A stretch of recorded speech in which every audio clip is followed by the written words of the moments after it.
হারাং নদীর ভাঙ্গনে দিশেহারা কাটিগড়ার গড়ের ভিতর গ্রামের শতাধিক পরিবার। হারাং নদীর ভাঙ্গনে দিশেহারা কাটিগড়ার গড়ের ভিতর গ্রামের শতাধিক পরিবার। বসত বিটে, ফসল, জমি, রাস্তা নদী গর্ভে তলিয়ে যাচ্ছে প্রতিদিন। গ্রামবাসীর অভিযোগ, বছরের পর বছর শুধুই প্রতিশ্রুতি পাচ্ছেন তারা, কোনো স্থায়ী সমাধান হচ্ছে না। জয়ী হওয়ার পরেই এলাকার একেবারের জন্য আসেননি বিধায়ক খলিল। তারা এ ব্যাপারে জল সম্পদ মন্ত্রী পীযূষ হাজরিকার হস্তক্ষেপ চেয়েছেন। Bureau report, Barak vision. বাঙ্গন নিয়ে আমরা বড় সমস্যা পেয়েছি, কারণ এখন বর্তমানে বর্ষা আইছে। তারপরে এখানে ওয়াটার সোর্স অফিস থেকে আইয়া ইঞ্জিনিয়ার, এসডিও, এডিশনাল ইঞ্জিনিয়ার তারা এই সার্ভে করিয়া নিতে আমরা এই বাঙ্গনটা, কিন্তু আজ পর্যন্ত কোনো কিছু আমরা কিছু পাইতেছি না। বর্তমানে অফিসও গেলেও স্যার তারা কইবা যে আপনারা বাজেট গুয়াহাটিত পাঠানি হয়েছে, আপনারা বাজেট না আইলে তো আমরা কোনো কাজ করতে পারতেছি না।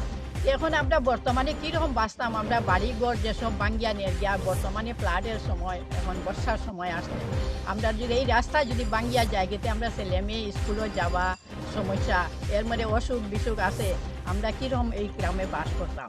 নরেন্দ্র মোদী সবসময় তো কইন যে গ্রাম বাঁচিলে, গ্রাম রক্ষা হইলে শহর রক্ষা হইব।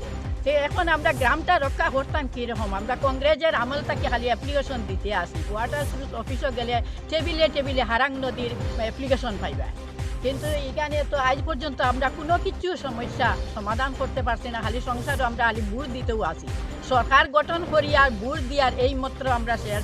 সরকারের স্টাফরা দেখিয়া যায়, আমরা আজ পর্যন্ত কোনো এক টাকার কোনো এক কাজ হয়েছে না। ইয়া কতটা মানে পার্কো পয়েন্ট দেওয়া হয়েছে, ও পার্কো পয়েন্টটা দেওয়া যেমন আমরা রাস্তাটা একটু হয়েছে, কিন্তু বর্তমানে যে ধরনের বাঙ্গা হয়েছে এডিশনাল ইঞ্জিনিয়ার নিজে ইয়া দেখিয়া গেছে। কলিদিন মজুমদার ইয়া খবরও করছেন না যে এই নদী বাঙ্গিয়া নের আপনারা কীরকম আসেন না আসেন, আজ পর্যন্ত কোনো খবরও নিচ্ছেন না। আজকে 5 বছরের মধ্যে কলিদিনের মুখও আমরা দেখছি।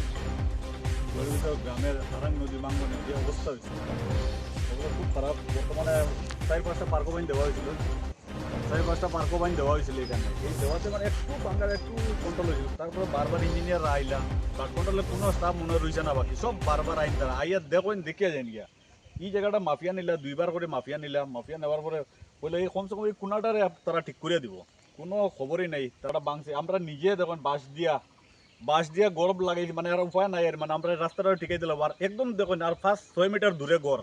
এখন যদি এটা যদি এই জায়গাটা যদি কন্ট্রোল করা হয় না, তাহলে সব বাড়িঘর সব এই রাস্তা বানাইতেছি আমরা বিগত দিনে, মানে বারবার বাড়ি গড় পাল্টাইতে লাগে। আমরা যে 2 টাকা রুজি করি, যে রুজি করার পরে একবার খালি গড়টা বানাইয়ে কমপ্লিট করা যায় না, আরেকবার নদী ভাঙ্গিয়ে লইয়া যায়। এরকম করে প্রায় বাড়ি তো দেখুন 2-3বার চেঞ্জ করি আছে। আর পিছন দিকের জায়গাও নাই, পিছন দিকে এইদিকে রেল লাইন আই গেছে, আর সামনের দিকে নদী, মানে কোনো দিকে যাওয়ার আর সুবিধা নাই। আমরা পীযূষ হাজরিকা মহাশয়ের কাছে আমরা বারবার অনুরোধ করি যে সব দিকে যেরকম কাজ চলে আমরা দিকে একটু দৃষ্টি আকর্ষণ করার লাগিয়া।